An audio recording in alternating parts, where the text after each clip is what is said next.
دیکھیں کہ پینے کا پانی رکھا ہوا ہے، آپ سب یا تو ابھی پی کر آئے مجلس کے بعد پیئیں گے، پانی سب نے پیا ہے اور پیئیں گے پانی سے زندہ پیئیں گے، کیونکہ پانی کے بغیر زندگی نہیں ہے۔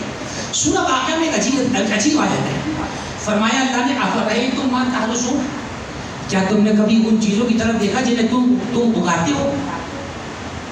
اچھا کہ چھوٹے سے گملے سے لے کر بڑے بڑے کھیتی باڑی تک والوں سے بات ہو رہی ہے، بھائی گملے میں بھی تو اگانے ہیں، چاہے گملے کا اگانا ہو یا بڑی بڑی کھیتی باڑی ہو۔ اللہ کہتا ہے افرأیتم ما تحرثون، کیا تم نے کبھی اس چیز کو غور سے دیکھا جسے تم اگاتے ہو؟ اب دیکھیں قرآن کہنے کا چاہ رہا ہے، قرآن کہتا ہے اَأَنْتُمْ تَزْرَعُونَهُ أَمْ نَحْنُ الزَّارِعُونَ، یہ تم اگاتے ہو یا ہم اگاتے ہیں؟ دیکھیے جملہ قرآن مجید ایڈریس کر رہا ہے، قرآن اسی لیے تو آفاقی کتاب ہے، اسی لیے تو قرآن پڑھنا عبادت ہے، قرآن سننا عبادت ہے۔ یعنی کیا عجیب جملہ قرآن نے کہا افرأیتم ما تحرثون، حرث کہتے ہیں کھیتی کو، کیا تم نے دیکھا اس چیز کو جو تم اگاتے ہو، جس کی کھیتی باڑی کرتے ہو؟ اچھا پروردگار میں نے دیکھ لیا کہ میں نے دھنیا کے بیج جو ہے مثلاً پیس کر گملے میں ڈالے، اب وہ جو دھنیا نکلا، ضروری نہیں ہے کہ ہر بیج سے دھنیا نکل آئے، گملہ وہی ہے، پانی برابر پہنچا، کھاد برابر ہے، لیکن کچھ سے پودا نکل رہا ہے، کچھ سے پودا نہیں نکل رہا ہے۔ تو اگر تم اگا رہے ہوتے تو سارا اگنا تھا، ہم نے بتا دیا کام تمہارا ہے، قدرت ہماری ہے، اس لیے ہر بیج اگ جائے یہ ضروری بھی نہیں ہے۔ ابھی پوچھے کسانوں سے جا کر بیج ڈالے میں نقصان ہوتا ہے نہیں ہوتا ہے؟ فصل لگ گئی کیڑا کھا گیا نہیں ہوا بیج، فیاضت قدرت کس کی ہے؟ اللہ کی۔ بھائی وہ مٹی کو بھربھرا کر کے اس میں کھاد ڈال کے اس میں پانی ڈال کر تم نے تو رکھ دیا سورج کے آگے، اب اندر کام کون کر رہا ہے؟ وہ ذات اللہ کی ہے۔ کس نے کہا سورج کی روشنی سے کہ مٹی میں پڑ اور اس کے ساتھ پانی اور اس سے عمل کر اور بیج سے پودا باہر نکل؟ یہ غور کرے قرآن نے، قرآن نے کہا یہ بتاؤ کہ تم اگاتے ہو یا ہم اگاتے ہیں؟ تو اگر اللہ نہ چاہے تو بیج سے پودا نہیں اگ سکتا۔ اب اگلا جملہ سنیے گا کیا ہے، اور جب بھی پانی پینے کے لیے ہاتھ کو اٹھائیں آیت یاد کیجیے گا، افرأیتم الماء الذی تشربون، کیا تم نے کبھی وہ پانی دیکھا ہے جسے تم پیتے ہو؟ اب بتائیے ہم میں سے کتنے آپ کے جنہوں نے پیتے میں پانی نہیں دیکھا؟ جیسے پیے گا تو آنکھیں تو پڑ رہی ہیں نا پانی پر۔ یہ قرآن کون سے دیکھنے کی بات کر رہا ہے؟ یہ وہ والے دیکھنے کی بات نہیں کر رہا جو ٹپی کی بات میں دیکھے جا رہے ہو، غور سے دیکھو، غور کرو اس پانی پر۔ ابھی تو کہہ کے گزرا کہ 71% ہے دنیا کا پانی، لیکن 71% پینے کے لائق نہیں ہے۔ جبھی تو کہا اس پانی کو کیوں نہیں دیکھتے جو پیتے ہو؟ سارے پانی کو دیکھنے کی بات نہیں کر رہے کہ سمندر میں کھڑے ہو جاؤ اور سمندر دیکھو، نہیں، کہ جو پانی پیتے ہو اسے دیکھتے کیوں نہیں؟ اچھا بارے کیا کریں دیکھ کر اس پانی کو؟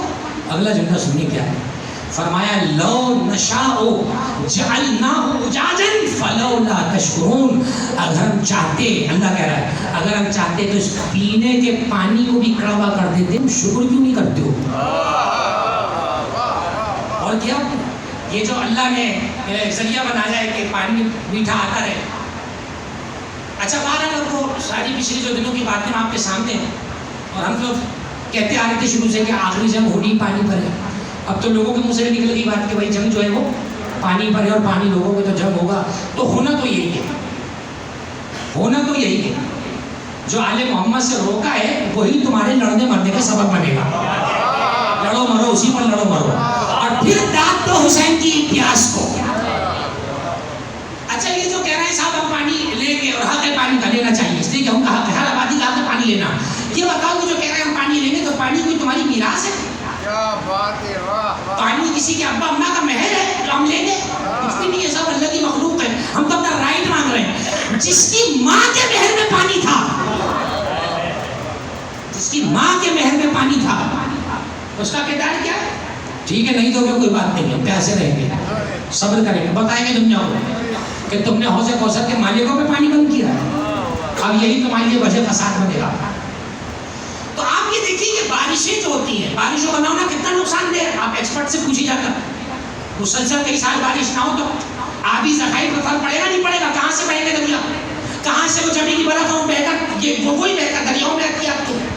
مجھے بتائیے جب بارش ہوتی ہے یہ بارش کا پانی کہاں سے لیتے ہیں بادل؟ سمندر سے۔ ابھی میں نے کہا سمندر کا پانی پینے کے لائق نہیں ہے، مہلک ہے، ہلاک کر دے گا آپ کو، لیکن جیسے یہ پانی بھاپ بن کے ذرا اوپر جاتا ہے تو کون سا ایسا بوائلر پلانٹ ہے آسمان میں لگا ہوا کہ وہی پانی جو زہریلا تھا وہی پانی جب ہوا کے کندھے پہ بادلوں تک جاتا ہے تو صرف صاف نہیں بلکہ ایسا شفاف ہو جاتا ہے فرمان معصوم ہے کہ ہر بیماری کی شفا بارش کے پانی میں. اگر ڈائریکٹ سمندر سے پیتے تو ہلاکت تھی, بارش کا پانی پیا تو ثواب. یہ ہے کیا؟ فرمایا وَأَنزَلْنَا مِنَ السَّمَاءِ مَاءً, اس لیے کہ ہم نے اسے آسمان سے نازل کیا ہے. وہ پانی ہم نے تمہارے لیے پینے کے لائق بنایا ہے, ہم نے تمہارے لیے وہ پانی پینے کے لائق بنایا ہے. تو اس پوری کائنات کے اندر انسان اگر غور کرے, قدم قدم پر ہر چیز اپنے بنانے والے کی طرف متوجہ کرتی ہے, اور پھر تقاضا یہ کرتی ہے انسان سے کہ دیکھو ہر چیز ہم نے تمہیں دے دی. تم جانتے تھے کہ یہ دوڑتی ہوئی سواریاں جو دنوں کے سفر گھنٹوں میں اور گھنٹوں کے سفر منٹوں میں کرا دیتی ہیں, تم جانتے تھے کیسے بنے گی؟ ہم نے تمہیں بتایا. تم جانتے تھے کہ بے رحم موجوں کے اندر ایک کنارے سے دوسرے کنارے تک کئی ہزار وزنی ٹن مال بردار جہاز کیسے لے جائے جا سکتے ہیں؟ یہ ڈھنگ تمہیں کس نے بتایا؟ ہم نے بتایا. یہی تو ہے آیت, وَلَقَدْ كَرَّمْنَا بَنِي آدَمَ وَحَمَلْنَاهُمْ فِي الْبَرِّ وَالْبَحْرِ وَفَضَّلْنَاهُمْ عَلَىٰ كَثِيرٍ مِّمَّنْ خَلَقْنَا تَفْضِيلًا. ہم نے آدم کے بیٹوں کو کرامت عطا کی کہ انہیں خشکی میں بھی چلنا سکھایا, تری پہ بھی چلنا سکھایا. تری پہ چلنا جہاز نہیں ہے تو اور کیا ہے, اور پانی پہ کیسے چلا جاتا ہے بھائی؟ ہم نے سکھایا آدم کے بیٹوں کو. اور پھر فرمایا وَسَخَّرَ لَكُمُ الْفُلْكَ فِي الْبَحْرِ لِتَجْرِيَ بِأَمْرِهِ. ہم نے اپنی قدرت سے سمندروں کو جہاز میں روکا ہوا ہے, اسی لیے ہر جہاز کنارے تک پہنچ جائے گی ضروری بھی نہیں, کئی بے رحم موجوں کی نظروں کے غرق بھی ہو جاتے ہیں. اس کا مطلب تمہاری ٹیکنالوجی نہیں چلا رہی, ہمارا حکم چلا رہا ہے یا نہیں ہے؟ واقعات ذہن میں ہے یا نہیں ہے؟ تم نے ناز کیا اپنی ساکھ پر, ہم نے تمہاری بناوٹ سرحد میں ڈبو کر نشان عبرت بنا دیا. ہماری قدرت سے چل رہا ہے, ہماری قدرت سے چل رہا ہے. اب میں ایک جملہ روک رہا ہوں یہاں پر, اسی آیت پر. ہم نے کشتی کو تمہارے کنٹرول میں دیا. 7ویں امام کا زمانہ ہے, کسی مقام پہ دریا سے گزر رہے ہیں, اچانک گزرتے گزرتے امام رک کے جیسے کسی کی آواز کو سنا ہو, قریب آئے, دریا میں ہاتھ ڈال کے ایسے بیٹھ گئے, بہت دیر تک بیٹھے رہے, کچھ پڑھتے گئے. صحابی بڑا حیران ہوا کہ آپ فرزند رسول کو قربان جاؤں, آپ کا کوئی فعل حکمت سے خالی نہیں ہوتا, یہ سبب کیا ہے؟ فرمایا فلاں مقام پر فلاں کشتی موجوں کی مجدار میں پھنس گئی تھی, اور اس نے اللہ سے ہمارے نام کا واسطہ لے کر واسطہ دیا تھا, لہٰذا ہم نے سمندر میں ہاتھ ڈال کر سمندر کو اطمینان عطا کر دیا. روک رہا ہوں یہاں پر, سارے عقیدت مند تشریف فرمائیں. دلیل آپ کے لیے نہیں, غیروں کے لیے دے رہا ہوں. اگر کوئی کہے کہ صاحب یہ کون سی سائنس ہے کہ کنارے میں بیٹھ کے ہاتھ ڈالا اور ہاتھ ڈالتے ہی طوفان کی کشتی رک گئی, اسی لیے تو کہا تھا کہ اللہ فرماتا ہے وَلَا فَلَكَ يَدُورُ وَلَا بَحْرٍ يَجْرِي. کوئی کشتی زمین میں چکر نہیں لگا سکتی جب تک چادر والوں کا اذن نہ ہو, اور آل محمد میں سے ایک امام موسیٰ کاظم ہے. ہاتھ ڈالا سمندر امن سکا گیا. اب بات سے بات آ رہی ہے, دیکھیے چلیے امام موسیٰ کاظم تو صاحب امام ہیں, معصوم ہیں. آئیے بات کرتا ہوں ان کی جو 7ویں امام کا نال بردار ہے, جوتی اٹھا کے چلتا ہے. جوتے سیدھے کرنے تو کچھ ایسے کی کرو جو لاج رکھے. جو تمہیں جوتے پڑوا دے اس کے جوتے کیا اٹھانا بھائی؟ نال بردار ہے, نام ہے معروف کرخی, نال بردار ہے. 7ویں امام کی نالیں نہ پہننے کے قابل نہیں, آپ نے اپنے پیر سے اتار کے الگ کر دی. معروف کرخی کہتے ہیں, میں نے اسے دبا کے بغل میں رکھ دیا, اور ابا میں جیسے وہ قیمتی چیز چھپا کے لے جاتے ہیں, چلا گیا. کہتے ہیں کچھ دن بعد اتفاقاً کشتی کا سفر ہوا, کشتی کے سفر میں بھی تھا, اتفاق سے وہ نالین میرے پاس تھی. جملے کی قدر کیجیے گا. کہتے ہیں کہ درمیان سفر میں مجدار آئی, ہلنے لگی اور سمندر خراب ہونے لگا. ایسے میں سب گھبرائے, میں کہا اب تو مرنا ہی مرنا ہے, بس کلمے پڑھ لو, وصیتیں کر لو, جو کرنا کر لو. ایسے میں سب کے چہرے پہ اضطراب تھا. ایک تھا جو بڑا اطمینان سے بیٹھا ہوا تھا, کیوں نہ بیٹھے اطمینان سے, آل محمد کی جوتیاں جو اٹھائے بیٹھا, اطمینان سے بیٹھے. ان کا اللہ کے بندے یا سب خوف کیا, تمہیں کوئی خوف کیوں نہیں ہے؟ خوف اس ہو جس کے بعد بچنے کا کوئی راستہ نہ ہو. کیا راستہ ہے تیرے بعد بچنے کا اس موسم میں؟ ایک مرتبہ معروف کرخی نے نالین نکالے جو بظاہر پہننے جیسی کیفیت میں نہیں تھے. یہ کہنے کے بعد ان نالین کو, ابھی اس واقعے کی تائید جو امام نے اپنا ہاتھ ڈال کے کیا, راوی کہتا ہے کہ معروف کرخی نے نالین کو پانی میں ایسے رکھا اور آواز دے کے پانی سے کہا تجھے واسطہ اس کا جس کے قدموں میں یہ رہی ہے, حکم دیتا ہوں اپنی بے چینی کو, اضطراب کو سکون سے بدل دے. فرماتے ہیں نالین پانی سے باہر نہیں آئی تھی, سمندر ایسے ہو گیا جیسے کوئی موتی غلام ہو جاتا, ٹھہر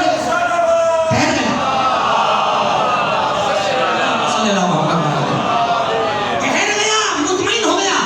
آپ نے صلوات پڑھی, نعرہ لگایا, آپ کی عقیدت کو سلام, لیکن نتیجہ یہ نہیں تھا جو میں نے ابھی کہا.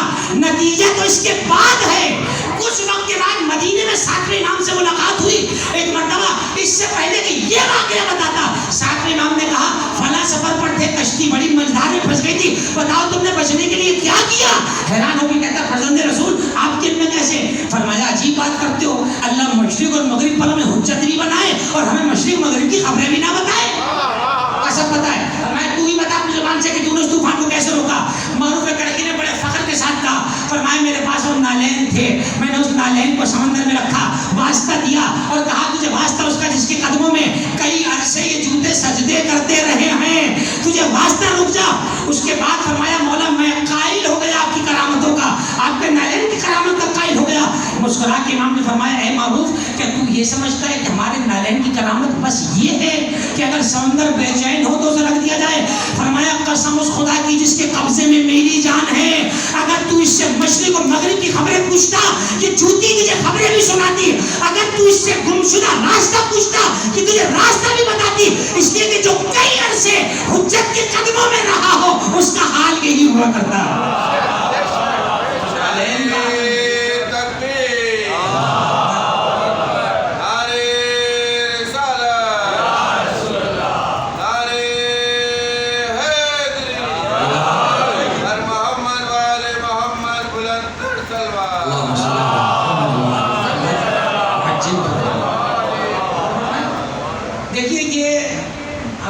کہاں جوتوں کی باتیں کرنے لگے، آل محمد کی نالین، ہم تو جوتا بھی نہیں کہتے، نالین ہے ان کی۔ ایک نہیں کئی واقعات ہیں۔ ابن عباس کہتے ہیں مولا کے ساتھ چل رہا تھا اس راستے پر، ابن حدید نے شرح نظر البلاغہ میں بھی لکھا ہے واقعہ، کہتے ہیں کہ میں نے دیکھا کہ مولا ایک ایسی جوتی ٹانک رہے تھے جس میں ٹانکا لگنے کی جگہ نہیں تھی، ایسی جوتی ٹانک رہے تھے مولا اپنی پہننے کی پیر میں جس میں آپ ٹانکا لگنے کی جگہ نہیں تھی۔ اس کے بعد ابن عباس نے خلافت کی کوئی بات کی، کوئی ذکر چلا، مولا نے ایسے نگاہ اٹھائی، ابن عباس سے فرمایا تمہاری خلافت حکومت کی نگاہ ہے جو اس کی منزلت ہے خلافت کی، علی کی نگاہ میں میری اس جوتی سے نہیں بڑھ کر ہے۔ صاحب عام آدمی کا ہوتا تو میں کہتا مبالغہ کر رہا ہے، جملہ کر رہا ہے، جملہ کس رہا ہے کسی پر، کلام اس کا ہے جو اللہ کے الہام اور وحی کے بغیر نہیں بولتے، جو وہ بولتے ہیں جو اللہ کی منشا اور مرضی ہوتی ہے۔ امام نے فرمایا تمہاری حکومت کی حیثیت ہماری نگاہ میں جوتی سے بھی کہیں گزری ہے، اب دلیل تو چاہیے نا کہ آپ حکومت کو جوتی سے نہ ملا رہے ہیں۔ امام نے مسکرا کے فرمایا تمہارا تخت حکومت وہ ہے جس میں باطل بھی آتا رہتا ہے، مگر یہ جوتی وہ ہے جس میں سوائے حق کے کسی اور کے قدم کبھی آئے ہیں۔ جس تخت پہ ہر ایلا میلا منہ اٹھا کے بیٹھتا رہا ہو وہ تخت آل محمد کی جوتی کے برابر نہیں ہو سکتا، آل محمد تو بڑی بات ہے، مقام عرفہ ہے، اعلیٰ۔ تو اس کائنات میں جو کچھ اللہ نے خلق فرمایا وہ سب خلق فرمانے کے بعد اس کا نظم جن کے ہاتھوں میں دیا، اس جملے کی قدر کیجیے گا، اس پوری کائنات کا ڈسپلن جن کے ہاتھوں میں دیا وہ آل محمد ہے۔ اس پہ بڑا مطمئن ہو کر سمجھا، میں بھی مطمئن ہو کے کہہ رہا ہوں اور آپ مطمئن ہو کر سنیے گا، ایک لہجہ بھی اس میں کوئی وہ نہیں ہے، پوری کائنات کا نظم آل محمد کے سبب سے ہے، یہ نہ ہو تو چیزیں ختم ہو جائیں۔ مرزا تھر سے کسی نے خوب پوچھا تھا دلیل کیا ہے امام غیب پر، انہوں نے کہا کوئی دلیل دینے کی ضرورت نہیں ہے، سورج کا نکلنا بتا رہا ہے وہ ہے، چاند کا چمکنا بتا رہا ہے وہ ہے، پھولوں کا مہکنا بتا رہا ہے وہ ہے، سمندروں کا چلنا بتا رہا ہے وہ ہے، دل کا دھڑکنا بتا رہا ہے تو وہ ہے، اس لیے کہ وہ جانے کائنات ہے، وہ نہ ہو تو کائنات لمحے بھر میں مردہ ہو جائے۔ دلیلیں وہ تلاش کریں جن کو شک ہو وجود پر، ہم تو کائنات کے نظم کو دیکھ کر فیصلہ کر لیتے ہیں کہ کائنات کا نظام نظم چل رہا ہے۔ تو میرے عزیزوں جہاں اس کائنات کے نظم میں آل محمد کا بڑا دخل ہے، وہی اس نظم کائنات میں صدیقہ طاہرہ کا بڑا دخل ہے۔ عقیدت کے باب میں نہیں کہہ رہا ہوں، جملہ کہ ہمارے پاس عقیدے میں پڑھنے کو اتنا ہے کہ ہمیں عقیدت کا نمبر ہی نہیں آتا، عقیدے کے باب میں کہہ رہا ہوں، عقیدت کے باب میں نہیں کہہ رہا ہوں۔ ہماری کتابوں میں روایت جیسے کہ صدیقہ طاہرہ کے لیے کہ وَلَقَدْ كَانَتْ مَفْرُوضَةَ الطَّاعَةِ عَلَى الْجِنِّ وَالْإِنسِ وَالْوُحُوشِ وَالطُّيُورِ وَالْمَلَائِكَةِ، فرمایا حضرت صدیقہ طاہرہ کی اطاعت صرف انسانوں پر واجب نہیں تھی، جنوں پر بھی واجب تھی۔ سارے حشرات الارض کیڑے مکوڑے، جتنے پرندے چرند پرند اور جتنے ملائکہ فرشتے سب پر فاطمہ زہرا کی اطاعت واجب ہے۔ اطاعت واجب ہے کا مطلب صرف یہ نہیں کہ جو کہیں وہ کریں، اطاعت کا درجہ یہ کہ جو یہ کہہ دے وہ ہو جائے. ایک مرتبہ کہہ کے کرانا اور ہے، ایک مرتبہ جو کہہ دے وہ ہو جائے، یہ صدیقہ طاہرہ ہے. یہ مقام عظمت صدیقہ طاہرہ ہے. یہ قطر نہیں کہا تھا کہ کپڑے سل رہے ہیں، کہا تھا درزی کپڑے لائے گا. اب لائے گا کا لفظ جب آئے گا تو بظاہر تو یہ فیوچر ہے، کل کی بات کر رہی ہیں. یہ لائے گا کہنا ایسا تھا جیسے لے جانا ہے. یہی سبب ہے کہ جب صبح کا وقت ہوا، دق الباب ہوا، صدیقہ طاہرہ نے پوچھا من انت علی الباب، کون ہے دروازے پر؟ آنے والے نے نہیں کہا انا سید الملائکہ، آواز دی انا خیاط الحسنین، میں آپ کے بچوں کا درزی ہوں. کیونکہ رات کو صدیقہ طاہرہ نے کہا تھا کپڑے آئیں گے، تب مجال نہیں ہے کہ کہتے کہ میں جبریل ہوں، کہے گا خیاط الحسنین، حسنین کا درجی. اختیار ہے فاطمہ زہرا. اور روک رہا ہوں اس مقام پہ بات کو، صرف یہ نہیں، وہ علی جس کی اطاعت مصطفیٰ کے بعد کائنات کے چپے چپے پر واجب ہو، اس علی کے لیے ایک جملہ کتابوں میں ملتا ہے، اس میرے مولا کے لیے جملہ ملتا ہے. عجیب جملہ ہے وہ. اس جملے میں بڑی بحث ہے علماء میں کہ کیا کہا رسول اللہ نے. ایک دن بیٹھے تھے علی و فاطمہ دونوں سامنے، آواز دے کر یا علی اطع فیما تأمرک فاطمہ، علی کبھی فاطمہ اگر کسی چیز کا حکم دے تو اس کی اطاعت کرنا. جب کہ آپ جانتے ہیں ہمارے عقیدے کے حساب سے جناب صدیقہ طاہرہ خود مولا علی کی امامت کو تسلیم کرتی ہے. خود صدیقہ طاہرہ کا پہلا امام کون ہے؟ مولا علی ہے. امام کی اطاعت ہوتی ہے، امام کسی کی اطاعت کرتا ہے. تو قاعدہ تو یہی ہے کہ امام کی اطاعت کی جائے، لیکن یہاں رسول اتھارٹی ہے. رسول نے کہا علی اگر کبھی فاطمہ کسی چیز کا حکم دے تو اطاعت کرنا. اس کا مطلب یہ ہوا یہ ہر وقت کی بات نہیں ہے، کوئی خاص مورد ہے، کوئی خاص مقام ہے جس کے مقام کے لیے یہ جملہ کہا کہ ایک لمحے بھی اگر فاطمہ کبھی حکم دے دے اس کی اطاعت تم پر بھی لازم ہے. اب علی امام اور شوہر کی ایسے سے نہیں مان رہی والی بات، نبی کے کہنے کے مطابق علی پابند ہے کہ اگر کبھی فاطمہ کوئی حکم دے دے تو علی اس حکم پر قانع ہو جائے، اس حکم کے تابع ہو جائیں گے. ہم نے دیکھا کہ اس کائنات کا نظم و ضبط چونکہ اہل بیت سے ہے، اس لیے جب جب اہل بیت کو ستایا گیا ہے تب تب کائنات میں خلل پڑا ہے، خلل پڑا ہے کائنات. آپ کو تعجب ہوگا سن کر، ہمارے یہاں کئی کتابوں میں یہ روایتیں بھی ہیں کہ جب سید الشہداء کی شہادت کا واقعہ ہوا، اس میں اہل سنت کے علماء نے بہت کلام کر رہا ہے، ہمارے یہاں تو اس سے زیادہ لکھا ہے. تو ایک روایت میں ازلمت الدنیا ثلاثۃ ایام، 3 دن کے لیے دنیا میں اندھیرا پڑ گیا تھا. 3 دن کے لیے اندھیرا پڑ جانا ایک چیز. بعض نے کہا ہے کہ ستارے آپس پر ٹکرانے لگے تھے، ایسے ٹکرا کے ٹوٹ کے گر رہے تھے امام حسین کی شہادت کے بعد. بعض نے یہ کہا ہے کہ صاحب آسمان سے راکھ بھی برسی ہے، اہل سنت کی روایات نہیں ہے، راکھ برسی ہے. بعض نے کہا خون برسا، جو بہت مشہور ہے، اتنا خون برسا کہ سفیان ثوری ایک شخص چھٹے امام کے زمانے کا، وہ کہتا ہے کہ میں بچپن میں تھا، ہم چھوٹے تھے، میری دادی مجھے بتاتی تھی، وہ کہتا ہے ہم نے ان کپڑوں پہ ان خون کے دھبے دیکھے، وہ کپڑا پھٹ گیا مگر جگہ سے خون کا نشان ہلکا نہیں ہوا. اور ہم جب پوچھتے تھے اپنی دادی سے تو وہ بتاتی تھی کہ یہ 10 محرم کا واقعہ تھا جب سید الشہداء کو شہید کیا گیا، آسمان سے خون برسا. جب ہم صبح کو اٹھے تو ہمارے گھر کے برتن جو صحن میں پڑے تھے وہ خون سے بھر چکے تھے. یہ امام حسین کے لیے ایک جملہ یہاں روک کے کہہ رہا ہوں، یاد رکھنا امام حسین کا تعلق خون سے بہت گہرا ہے. امام حسین کا تعلق خون سے بہت گہرا ہے. یہی سبب ہے کہ امام حسین کی شہادت پر خون کا برسنا تواتر کی حد تک موجود ہے ہماری کتاب میں، تواتر کی حد تک موجود ہے. اور وہ واقعہ تو سنا ہی ہوگا کہ جب سید الشہداء شہید ہوئے تو ایک پرندہ اپنے پروں کو خون میں غلطہ کر کر ایک جگہ گیا، وہاں ایک نابینا خاتون درخت کے نیچے بیٹھی تھی، دعا کر رہی تھی کہ اللہ مجھے شفا عطا فرمائے. اس نے جب اپنے پروں کو پھڑپڑایا تو ایک آدھ قطرہ اس کی آنکھ میں گرا. وہ کہتی ہے شفا بھی ہو گئی اور ایسی آنکھیں ہو گئی جیسے کبھی بیمار اور نابینا ٹھیک ہی نہیں. شفا ہے امام حسین کے خون میں، شفا ہے. اگر اب بھی کسی کو سمجھ نہ آئے تو پھر خاک شفا کیا ہے؟ خاک شفا کیا ہے؟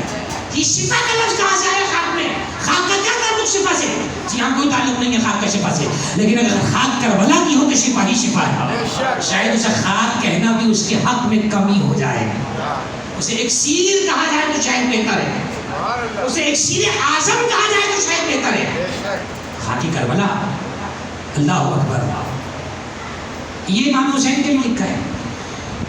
امام علی کے بارے میں بھی لکھا ہوا ہے کہ جب آپ کوفے میں شہید ہوئے تو بیت المقدس اور کئی جگہوں پہ جو پتھر اٹھائے گئے اس کے نیچے سے خون نکلا. یہ روایت نہیں. ابھی میں نے کہا نا کائنات کا نظم جو کہ آل محمد سے, تو جب ان کو اذیت ہوگی کائنات تڑپے گی. بعض علماء اس طرح کی مثال دیتے ہیں امام کی, جیسے پورے دل میں آپ کی مین پارٹ کیا ہے باڈی میں؟ دل بیمار ہو, پورا بدن اثر پڑتا ہے نہیں پڑتا اس کے اوپر؟ فرمایا کہ پوری کائنات جسم ہے, اس کے دل کو امام کہا جاتا ہے. کسی کے دل کو تکلیف دے بدن چین میں ہو جائے گا؟ نہیں ہو سکتا. بدن پھڑپڑائے گا, تڑپے گا, مچلے گا. یہ کائنات کا خون برسانا, یہ اندھیرے ہو جانا, یہ ستاروں کا ٹوٹنا, یہ پانی کا اچھلنا, یہ زمین کا دہلنا اس بات کی دلیل ہے کہ قلب کائنات یعنی امام پر حملہ کیا جا رہا ہے. زمین تڑپ رہی ہے. چنانچہ علماء فرماتے ہیں کہ اگر امام حسین کے بعد امام سجاد نہ ہوتے تو اس وقت کائنات ختم ہو جاتی, تہس نہس ہو جاتا دنیا کا نظام. لیکن چونکہ امام سجاد حجت خدا تھے, ان کے سبب سے کائنات نے دوام پکڑ لیا, محفوظ نہیں کائنات. بس ختم ہو گئی یہاں پہ بات. ایک جملے سے مسائل کی جانے جا رہا ہوں. ایک مرحومہ کی مجلس, ایک ماں کی مجلس ہے, اور بات ختم ہو جائے گی وقت کے اندر. صدیقہ طاہرہ کے لیے کیا تھا؟ علی کبھی فاطمہ حکم دے تو ان کی اطاعت کرنا. وہ مورد کیا ہے, کون سی جگہ ہے, وہ کون سا واقعہ ہے جہاں پہ ایک کبھی اسلامی سیدہ حکم دے گی؟ وہ صرف ایک منظر ہے, ایک منظر. سارے علماء متفق ہیں ہمارے. وہ منظر وہ تھا کہ جب دروازے پر ہجوم تھا, لوگ تلواریں لیے کھڑے تھے, لوگ پوچھتے ہیں علی کہاں تھے, لوگ پوچھتے ہیں علی کیوں نہیں آئے دروازے پر, فاطمہ کیوں نہیں دروازے پر؟ تمہاری معلومات غلط ہیں, تمہاری معلومات نامکمل ہیں. علی گئے دروازے پر, علی نکلے ہیں دروازے تک, دروازے تک سین تک نکلے. اس سے پہلے کہ علی دروازے تک پہنچتے, صدیقہ طاہرہ حجرے سے برآمد ہوئی, علی کی طرف نگاہ پڑی, علی کی آنکھوں میں خیز دیکھا. یہ تھا وہ موقع جہاں علی کو روکنا ناممکن تھا کسی کائنات کے فرد کے لیے. صرف فاطمہ کی طاقت تھی علی کو روک سکتی تھی. اب آج ابو الحسن رک جائیے, علی کی قدم رکے. علی کی آنکھوں میں غیظ ہے, علی کے دروازے پر کوئی چیخ رہا ہو, علی کے دروازے پر کوئی اس طرح سے جسارت کرے. فرمایا میں اس گمراہ امت کو چھوڑوں گا نہیں. فرمایا علی میں آپ کو حکم دیتی ہوں حجرے میں واپس چلے جائیں. بس یہ جملہ سننا تھا, علی کے پیر وہیں رک گئے, ثابت ہو گئے, اور یہ کہہ کے روتے میں پلٹے, اگر آج بنت رسول کا حکم نہ ہوتا میں بتاتا کہ کیسے بطول کے دروازے کو چلایا جاتا ہے. میں بتاتا زمانے والوں کو بتاتا کہ کیسے فاطمہ کے دروازے پر جسارت کی جاتی ہے. اجرکم اللہ. میرا عزیزو, ہمارے علماء نے تو بعض یوں لکھا ہے کہ کربلا قریب ہے, 40-45 دن رہ گئے نا, ایام ایسا قریب. اپنے آپ کو آمادہ کریں, اپنے آپ کو آمادہ کریں, رونے کی پریکٹس کریں, عادی ہو جائیں. اس لیے کہ یہ سودا جو آنکھوں میں ہے نا غم حسین کا, بڑا قیمتی سودا ہے. اس کی خریدار فاطمہ زہرا.